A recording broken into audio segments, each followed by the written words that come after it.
तो नमस्कार साथियों, आज फिर से आपका स्वागत है हमारे इस द्रोणा पीसीएस यूट्यूब चैनल पर, जिस पर क्या करवाई जा रही है, निःशुल्क सभी कंपटीशनों की तैयारी करवाई जा रही है और सभी इसका क्या लाभ उठा रहे हैं। और मैं इस पर करवा रहा हूं राजनीति यानी पॉलिटिकल सब्जेक्ट, और जिसमें अंदर हमने पढ़ा था कल कौन सा, राष्ट्रपति। और राष्ट्रपति के अंदर हमने 4 से 5 घंटे बात की थी। उसके बाद हमारा क्या विस्तार पूर्वक से क्या हो जाता है, राष्ट्रपति टॉपिक कंप्लीट हो जाता है। आज हम बात करेंगे, छोटा सा टॉपिक है उपराष्ट्रपति। क्या राष्ट्रपति लगभग प्रश्न आ जाता है, लेकिन कई बार क्या हो जाता है, उपराष्ट्रपति के बारे में भी क्या है प्रश्न पूछ लिया जाता है। तो ज्यादा नहीं लूंगा, 15 से 20 मिनट लगेगी, आपका उपराष्ट्रपति टॉपिक क्या हो जाएगा, पूरा कंप्लीट हो जाएगा। तो हेडिंग डालिए आप, कौन सा टॉपिक, उपराष्ट्रपति। उपराष्ट्रपति नया टॉपिक है, एकदम फ्रेश टॉपिक है, आज हम इस पर बात करेंगे। उपराष्ट्रपति की दोस्तों मैं बात करूं तो इसमें भी अनुच्छेद लिखा हुआ है, और अनुच्छेद कौन सा है, आर्टिकल 63 लिखा हुआ है। क्या लिखा है, सबसे पहले आर्टिकल 63 लिखा हुआ है, और इसमें दोस्तों लिखा हुआ है कि भारत में एक उपराष्ट्रपति होगा। जैसे आर्टिकल 52 में लिखा था कि भारत का एक राष्ट्रपति होगा। क्या लिखा था 52 में इतनी बात मिलती है कि भारत का एक राष्ट्रपति होगा। उसी प्रकार से आर्टिकल 63 के अंदर लिखा है कि भारत का एक उपराष्ट्रपति होगा। छोटी सी बात इसमें लिखी है कि भारत का एक उपराष्ट्रपति होगा।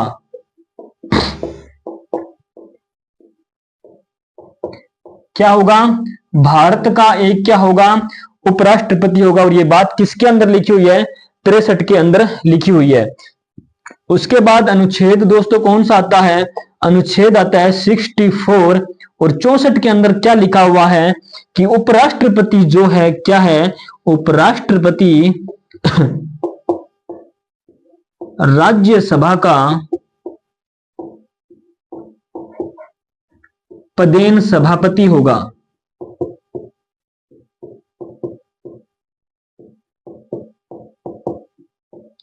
क्या होता है उपराष्ट्रपति, राज्यसभा का पदेन सभापति होता है। ध्यान रखना, उपराष्ट्रपति को अपने पद का वेतन नहीं मिलता है, क्योंकि एक ही पद का उसे वेतन मिलता है। उसको वेतन दिया जाता है ना, वो राज्यसभा का पदेन सभापति का वेतन दिया जाता है, मतलब उपराष्ट्रपति को उसे वेतन नहीं दिया जाता। राज्यसभा का जो सभापति और उपराष्ट्रपति क्या होता है, एक ही व्यक्ति होता है।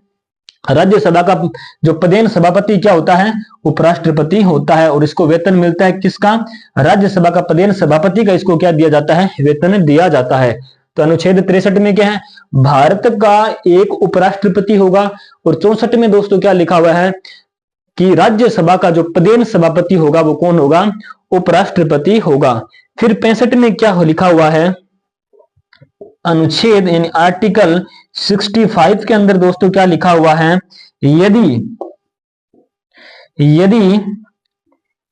राष्ट्रपति का पद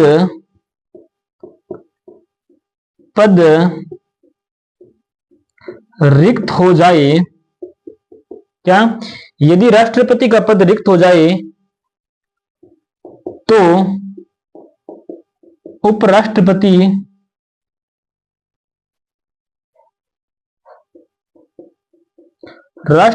के कार्यवाहक के रूप में काम करेगा। राष्ट्रपति के कार्यवाहक के रूप में काम करेगा। तो क्या लिखा हुआ है, आर्टिकल 63 में भारत का एक उपराष्ट्रपति होगा। किस नंबर आर्टिकल में लिखा हुआ है, तो आपको ध्यान रखना है, आर्टिकल 63 के अंदर। और 64 में क्या लिखा हुआ है, उपराष्ट्रपति राज्यसभा का क्या होगा, पदेन सभापति होता है। और 65 में क्या लिखा है, यदि क्या है, राष्ट्रपति का अगर पद खाली हो जाता है, पद खाली होने का मतलब क्या हो जाता है, या तो राष्ट्रपति है त्याग पत्र दे देगा, ठीक है, वो त्याग पत्र भी दे सकता है, तब उसका पद खाली हो सकता है, या उसकी जो कार्यकाल की अवधि में मृत्यु हो जाती है, ठीक है, तब भी पद खाली हो जाता है। तो अगर पद खाली हो जाता है और जब तक क्या है, राष्ट्रपति का चुनाव दोबारा से नहीं करवाया जाता है, मतलब नया राष्ट्रपति बनकर राष्ट्रपति के पद पर नहीं आता है, तब तक क्या करता है, कार्यवाहक राष्ट्रपति के रूप में काम करता है। मतलब अस्थायी, मैं अगर बात कहूं अस्थायी राष्ट्रपति की बात करता हूं, मतलब जब तक राष्ट्रपति नया राष्ट्रपति नहीं आएगा तब तक राष्ट्रपति बनकर कौन रहेगा इस पद पर, उपराष्ट्रपति पद पर बनकर रहेगा।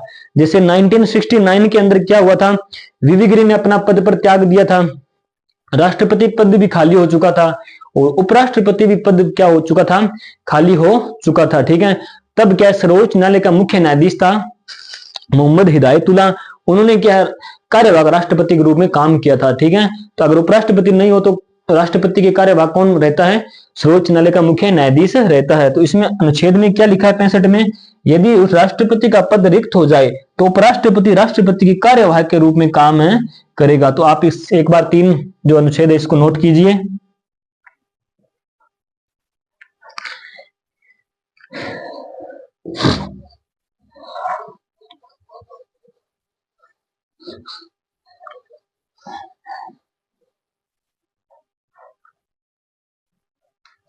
उसके बाद हमारा कौन सा आता है, उसके बाद अनुच्छेद आता है दोस्तों हमारा 66 अनुच्छेद नंबर 66।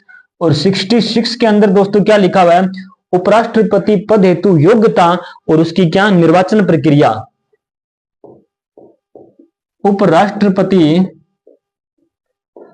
पद हेतु, उपराष्ट्रपति पद हेतु योग्यता व उसकी निर्वाचन प्रक्रिया। अब क्या योग्यता और जो प्रक्रिया ना, वो आपको बार बार नहीं पढ़ाऊंगा क्योंकि राष्ट्रपति की जो उपराष्ट्रपति पद हेतु योग्यता है सेम ही होगी जो राष्ट्रपति की है। जैसे 5 साल न्यूनतम उम्र कितनी होनी चाहिए, 35 साल की उम्र होनी चाहिए। ठीक है, भारत का नागरिक होना चाहिए। वहां पर क्या था, लोकसभा का सदस्य बनने जैसी योग्यता होनी चाहिए और यहाँ पर क्या है, राज्यसभा का सदस्य बनने जैसी क्या होनी चाहिए, योग्यता होनी चाहिए। तो मैं आपको चलो एक बार लिख देता हूं, इसमें आप लिखो फर्स्ट नंबर क्या है, भारत का नागरिक हो, यहीं पर भी लिखा देता हूं मैं, भारत का नागरिक हो, भारत का क्या हो, भारत का नागरिक हो। उसके बाद न्यूनतम जो उम्र है, न्यूनतम उम्र 35 वर्ष हो,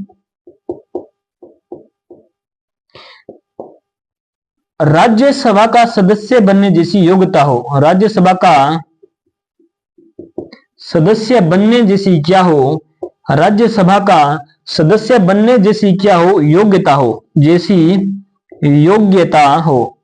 ठीक है, राष्ट्रपति में और उपराष्ट्रपति में क्या योग्यता सेम सेम है। ठीक है, सिर्फ डिफरेंस कितना है, एक शब्द का डिफरेंस है। कौन सा, वहां पर था लोकसभा का सदस्य बनने जैसी योग्यता हो और यहां पर क्या है, राज्यसभा का सदस्य बनने जैसी योग्यता हो। इसको आप ध्यान कैसे रखोगे, राज्यसभा जो उपराष्ट्रपति होता है किसका पदेन सभापति होता है, राज्यसभा का पदेन सभापति होता है। तो किसका सदस्य बनने जैसी योग्यता होनी चाहिए, राज्यसभा की। तो क्या आपको ध्यान रखना है, राज्यसभा का सदस्य बनने जैसी योग्यता हो।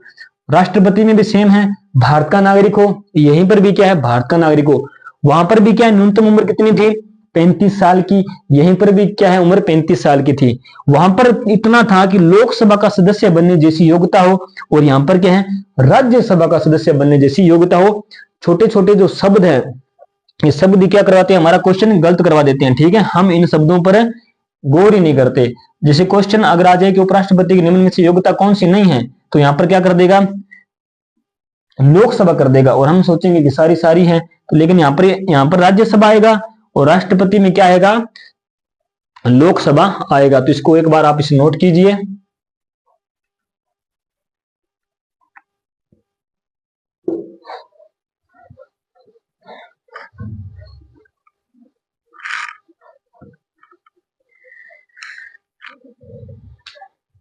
उसके बाद दोस्तों अनुच्छेद आता है कौन सा, 67। क्या आता है, 67। और 67 के अंदर क्या लिखा हुआ है, राष्ट्रपति उपराष्ट्रपति पद का कार्यकाल। ठीक है, क्या है, उपराष्ट्रपति का कार्यकाल और क्या हो जाएगा, पद से हटाना हो जाएगा। तो सेम ही कार्यकाल है, 5 साल राष्ट्रपति का था और 5 साल ही किसका है, उपराष्ट्रपति का है। उसके बाद में आता है अनुच्छेद कौन सा आता है, अनुच्छेद 69। 69 में क्या शपथ है, तो उपराष्ट्रपति को शपथ कौन दिलाता है, उपराष्ट्रपति की शपथ है, उपराष्ट्रपति की शपथ किसके अंदर है दोस्तों? तो उपराष्ट्रपति की जो शपथ है वो किसमें? 69 के अंदर है, 69 के अंदर है।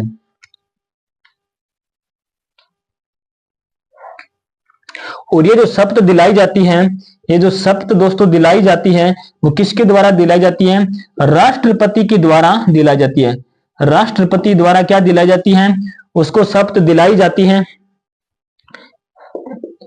संविधान के प्रति, क्या? संविधान के प्रति निष्ठा की क्या दिलाई जाती है? इसको शपथ दिलाई जाती है, संविधान के प्रति निष्ठा की शपथ दिलाई जाती है। ठीक है, तो संविधान के प्रति क्या की जाती है? निष्ठा की शपथ दिलाई जाती है। तो एक बार इसको नोट कीजिए आप।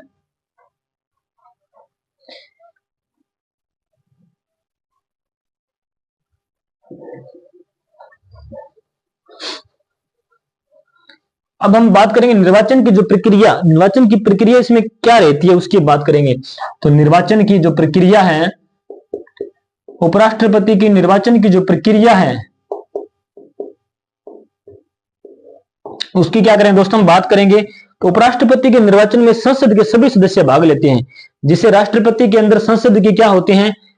निर्वाचित सदस्य होते हैं, इसमें मनोनीत नहीं होते। ठीक है, लेकिन उपराष्ट्रपति के अंदर क्या होता है? संसद के सभी सदस्य, मतलब लोकसभा और राज्यसभा के मनोनीत भी सदस्य आएंगे और क्या है? निर्वाचित सदस्य भी आएंगे। ठीक है, ओनली फॉर संसद के सदस्य। जैसे राष्ट्रपति में क्या था? सभी राज्यों की विधानसभाओं के सदस्य भी आते थे। जैसे और साथ में क्या है? जो 2 केंद्र शासित प्रदेश है दिल्ली और पुदुचेरी, उनके भी सदस्य क्या 17वां संविधान संशोधन 1992 में हुआ था, उसके तहत इन्होंने क्या लिया था? भाग लिया था। लेकिन यहां पर कोई का राज्य का सदस्य नहीं आएगा, ना कोई केंद्र शासित प्रदेश का सदस्य आएगा, ओनली फॉर संसद के सभी सदस्य, मतलब मनोनीत प्लस निर्वाचित सदस्य। तो उपराष्ट्रपति के निर्वाचन में,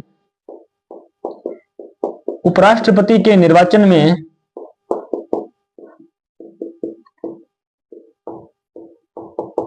संसद के सभी सदस्य भाग लेते हैं। संसद के सभी सदस्य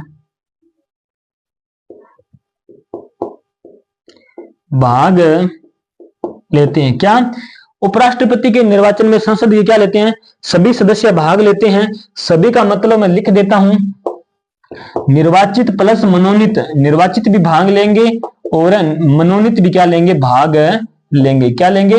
मनोनीत भी क्या लेंगे? भाग लेंगे।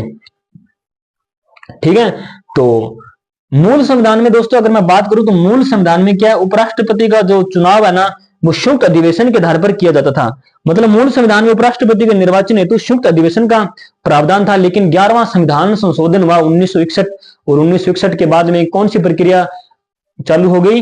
ये मतलब निर्वाचन करना प्रारंभ कर दिया। तो मूल संविधान में अगर मैं बात करूं, मूल संविधान में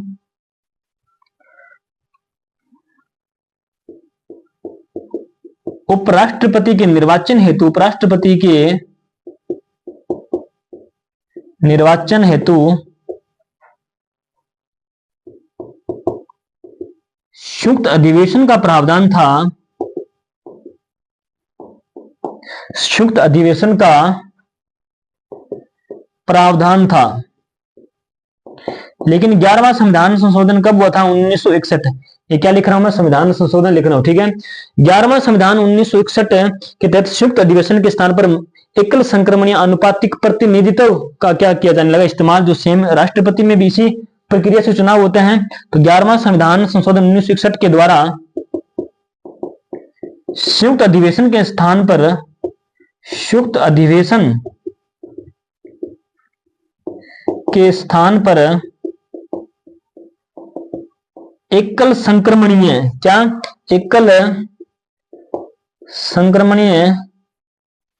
एकल संक्रमणीय अनुपातिक प्रतिनिधित्व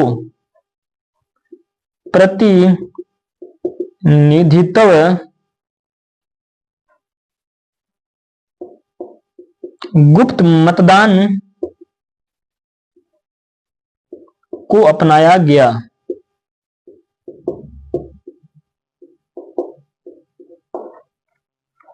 क्या कि निर्वाचन की प्रक्रिया में बात करूं तो उपराष्ट्रपति के निर्वाचन में संसद के सभी सदस्य भाग लेते हैं, निर्वाचित प्लस मनोनीत। ठीक है, मूल संविधान में उपराष्ट्रपति के निर्वाचन हेतु संयुक्त अधिवेशन का प्रावधान था, लेकिन उसके बाद में क्या हुआ, कौन सा संविधान संशोधन, 11वां संविधान संशोधन कब हुआ था, 1961 के अंदर हुआ था।